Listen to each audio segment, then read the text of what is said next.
네, 이제 오늘 이 시간에는 갑자기 이제 탱커 운임과 또 LNG 운임이 상승한 이유를 살펴보고 아마 이제 파업에 돌입할 것으로 보이는 이 현대 미포조선에 대해서도 한번 생각을 해보겠습니다. 그 전에 먼저 이제 저희 멤버십에 가입하시면 이제 이러한 데이터와 외신 정보를 실시간으로 받아볼 수 있는 만큼 많은 분들의 관심을 부탁드립니다. 일단 이제 하나씩 살펴보면 이제 어제 그 대표적인 더티 탱커 운임 지수인 이 BDTI 지수가 지난 2019년 12월 이후에 이제 최고치를 이제 도달을 했는데요. 여기에는 이제 나와 있지는 않지만 이 현재 VLCC 운임 역시도 이 스크러버 장착 선박 기준으로 약 10만 달러에 거의 도달을 했습니다. 참고로 이 BDTI라는 거는 그 더러운 원유를 실어 나르는 탱커의 운임이라고 생각을 하시면 되는데, 여기 이제 이 D가 이제 영어로 더티의 약어이죠. 반면에 이제 BCTI라는 거는 이제 이러한 더러운 원유를 정제한 석유 제품을 가리킵니다. 그러니까 우리가 이제 잘 아는 가솔린이나 디젤을 생각하시면 되는데, 보통 이제 MR 탱커, 이 LR 탱커에 투자하시는 분들이 이제 BCTI 지수를 이제 많이 참고를 하시죠. 그럼 이제 이런 상황에서 최근에 이 탱커 운임은 이제 왜 이렇게 급하게 오르고 있는 걸까요? 뭐 이에 대해서는 여러 가지 근거들이 있을 수 있는데, 일단 이제 시장에서 언급되는 이슈들을 쭉 나열을 해보면, 먼저 첫 번째는 이 내년에 이제 탱커 발주가 이제 시작될 수 있다라는 내용입니다. 그런데 이제 이 기사의 내용을 좀 자세히 보게 되면 이제 그 이유를 이렇게 설명하는데요. 제 컨테이너선 운임이 이제 최근에 이런 식으로 급격하게 하락을 하다 보니까는 이제 일부 선주들이 이 기존에 계약했던 선종을 이제 탱커로 바꿀 수도 있다는 것입니다. 그러니까 이제 원래 내가 주문한 선종은 컨테이너선이었는데 이제 이걸 탱커로 이제 바꿔서 건조를 해달라는 것이죠. 그리고 이제 그 선종은 아마도 이제 뭐 MR 탱커나 이제 아프라막스일 거라고 구체적으로 얘기를 하는데, 하지만 이제 개인적으로 이 얘기는 이제 신빙성이 없다고 보여집니다. 왜냐하면 이제 배가 한두 푼도 아니고, 그리고 또 이제 당장 탱커나 이 컨테이너선에 사용되는 이 후판의 양도 다르고, 이제 무엇보다도 선가도 다르기 때문에 이제 이러한 기대감이 이제 운임에 반영되기에는 좀 무리가 있다고 보여지는데요. 그래서 이제 아마 이 두세 번째 이유가 아닐까 싶은데, 일단 이제 두 번째 이유는 최근에 이제 중국과 인도에서 이 원유 수입이 급증을 하고 있기 때문입니다. 마찬가지로 이제 관련 내용을 좀 보게 되면 최근에 그 원유 수요 전망이 이제 낮아지고 있긴 하지만 어제 살펴본 것처럼 유가는 오를 것이라고 예상이 되고 있기 때문에 그 전에 원유 수입을 더 많이 늘리겠다는 것이죠. 그러니까 유가가 이제 더 오를 거라고 판단해서 이제 그 전에 미리 원유 수입을 늘리는 것입니다. 그러다 보니까 이게 탱커의 수요가 늘어나고 이제 운임 상승으로 연결이 되는 것이죠. 다음 이제 마지막으로 그 탱커 운임이 급등하는 이유에는 이제 이런 이유도 있는데요. 바로 이제 러시아의 이 노스네프트가 이 조만간 시행될 러시아산 원유 금수 조치를 대응하기 위해서 이제 더 많은 탱커를 확보하고 있기 때문입니다. 러시아산 원유 금수 조치가 시행이 되면 이제 러시아산 원유를 싣고 다니는 선박에 대해서는 이 해상 보험이 이제 적용이 안 되잖아요. 그리고 이제 그런 선박들은 아예 운항을 할 수가 없기 때문에 이제 러시아 입장에서는 이 금수 조치가 시행되기 전에 이제 사용 가능한 선박을 최대한 이제 확보를 해놓으려는 것이죠. 그렇게 되면 시중에 풀린 탱커의 양은 적어지고, 반면에 이제 인도랑 중국의 수요는 증가하고, 아직 이 전략 비축률도 이제 방출이 꾸준히 되고 있는 만큼 수요보다 공급이 부족한 상황이 되는 것입니다.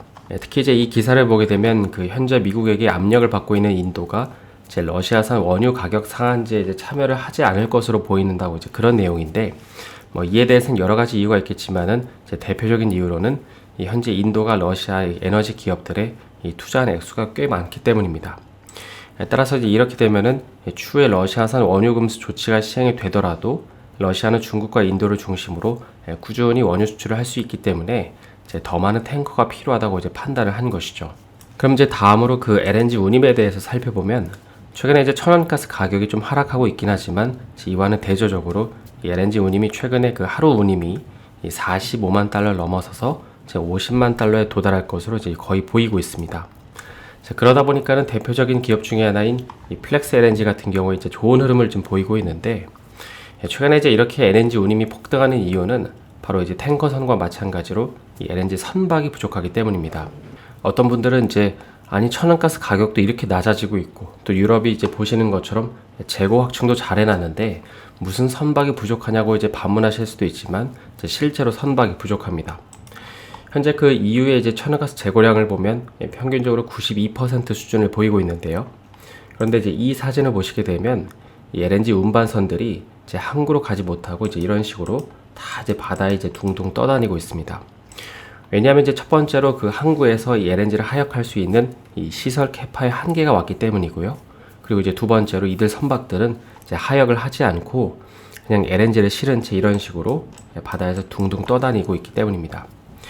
그래서 이제 이 차트를 보시게 되면 현재 이제 바다에 그 LNG 선박들이 얼마나 이제 떠 있는지를 볼 수 있는데요. 지난 분기 대비 거의 2배가 넘는 수치가 2배가 넘는 이제 이 선박들이 바다에 이제 둥둥 떠 있는 걸 볼 수 있죠. 그러니까 이제 이 역시 또 시중에 돌아다니는 그 LNG 선박들이 부족해지고 이제 이로 인해서 운임도 이제 급하게 오르는 것입니다. 뿐만 아니라 이제 실제로 몇몇 회사들은 최근에 이제 운임이 이렇게나 상승하니까는 이제 운임이 더 오를 거라고 생각해서 이 선박 공급을 안 하는 회사들도 있는데 이제 이렇게 되면 결국에는 그 시중의 선박이 더 부족해지니까 이제 운임도 더 상승할 수밖에 없는 것이죠. 그래서 이제 여기까지 개괄적으로 이 최근에 탱커 운임과 또 LNG 운반선 운임이 급등하는 이유를 좀 살펴봤는데요. 이제 마지막으로 그 오늘 현대미포조선 노조가 파업할 거라는 기사가 나오면서 현대중공업까지 이제 주가가 연일 좀 좋지 못한 모습을 보였는데 이 주주분들은 이제 잘 아시겠지만은 이제 올해 상반기에 이 현대미포조선의 그 급여는 1인당 이제 최고였습니다. 이 기사를 보시게 되면은 인당 이제 평균 보수가 이 한국조선해양과는 거의 이제 한 1,000만 원 정도가 차이가 나는데 그런데도 이제 이것저것 요구하면서 이제 파업을 한다고 불만이 있는 거죠. 그래서 이제 오늘자 뉴스를 보시면은 이 치과 비용까지 요구하는 노조라고 해서 기사가 자극적으로 나왔는데 그런데 이 조선소에 근무해 보신 분들은 아시겠지만은 사실 치과비를 내달라고 요구할 수도 있습니다. 이게 이제 왜냐하면 아무리 마스크를 쓰고 일을 한다고 해도 입 안에 철가루가 엄청 많이 들어가기 때문입니다. 그래서 이제 잇몸이 정상인 분들이 이제 거의 없다고 하는데 그러니까 어떻게 보면 지금 이제 조선소에서 일하고 계신 분들은 이제 임금이 10년 전이랑 바뀐 게 거의 없고 또 이제 수많은 동료들이 아프고 죽는 걸 본 분들이 많잖아요. 따라서 이제 우리가 투자자 관점에서 볼 땐 이 파업으로 인해 생산 차질이 불거지면은 이제 이에 따른 매출 인식도 늦어질 거고 이제 투심에도 안 좋은 영향을 끼치기 때문에 이제 이런 뉴스를 접하게 되면 기분이 안 좋아질 수도 있는데 그렇다고 무조건 이분들을 탓하거나 욕하기에는 참 어렵지 않나 싶습니다. 그렇다고 이제 사측에서도 이걸 다 들어주면은 이제 그룹 차원까지 요구가 확산될 수 있어서 골머리가 아프겠지만 이제 아무쪼록 대우조선해양처럼 크게 이슈화 되지 않고 조속히 잘 마무리가 됐으면 좋겠습니다. 여기까지 이제 탱커 운임과 LNG 운임 그리고 이제 현대미포조선 파업에 대해서도 간단히 살펴봤는데요. 오늘 영상이 도움이 되셨다면 좋아요와 구독 부탁드립니다.